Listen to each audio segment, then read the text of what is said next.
attention to it or not, we get impacted by what's going on around us, you know, the magazines and what's on TV, the commercials. So it makes us think a bit more.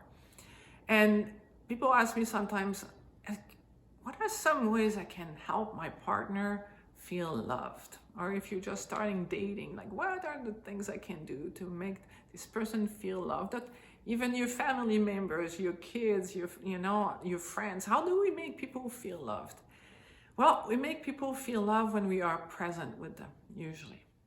If you are distracted when you are with someone, they feel they're not as important as they should be.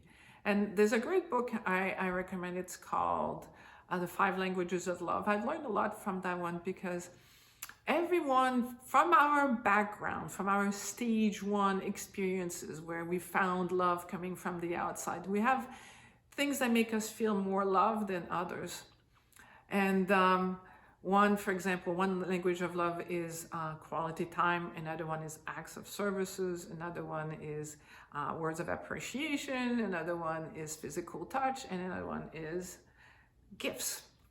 And depending on who you are, your voids and values, what's happened to you, one of them will be more meaningful. Like if you were a kid and your father went away on trips for business, when he came back, always brought you a gift. Now, as an adult, you might associate getting gifts as feeling, that you're loved. If you felt like your parents were always busy, but they took that precious time when they were there to connect with you and listen to you and pay attention to what you were saying, quality time can be actually more important. Physical touch. My experience has been, I find most women feel that acts of services and quality time are high values, and most men, words of appreciation and physical touch are very big, and then gifts for everyone. So I'm making a broad statement, but pay attention to this because I'll give you an example. If you get to spend time with me, you'll discover that I love hazelnuts. So if you're gonna give me chocolate, give me chocolate with hazelnut. So I was dating this guy and he loved dark chocolate. So when he would come to see me, he would bring me dark chocolate.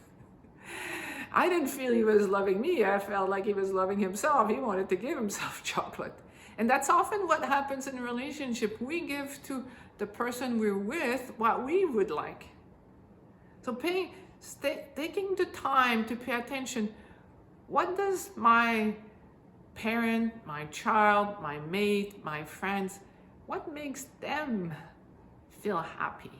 Like as a parent, you'll know this, like maybe your child really likes peas, but the other one can't stand it. Well, when you want your kid to feel loved, you're gonna give peas. Believe it or not, I loved peas as a kid. My partner also, so we're like 2 peas in the pot. We both love peas. So when we do this on a regular basis when it comes to children and things like that, but it's the same thing with our family members, with our spouse. Like, what are the things that my partner enjoys? And then if you speak to that, if you do that, the analogy that I have is that imagine that you have a reservoir, a tank. And then when people fill up your tank with love, because you feel appreciated and loved, they speak in your love language, you then fill up your love tank. So now it's filled with love. It's much easier to give when your love tank is filled up. And it's the same thing with your partner. If you take the time to pay attention to what fills up their love tank, then they have more to give to you. So take a moment to think about this and maybe make some notes, look at the people in your life, see how you could actually love them better. And if you want to find out more, join us on our Art of True Love one-day retreat, all about love, understanding about yourself, what makes you tick, also what love is really all about. And as a bonus, you also learn the Heart Freedom Method that will allow you to find and dissolve the blocks that are in the way of you experiencing full love. Hope to have you there and have fun connecting with you.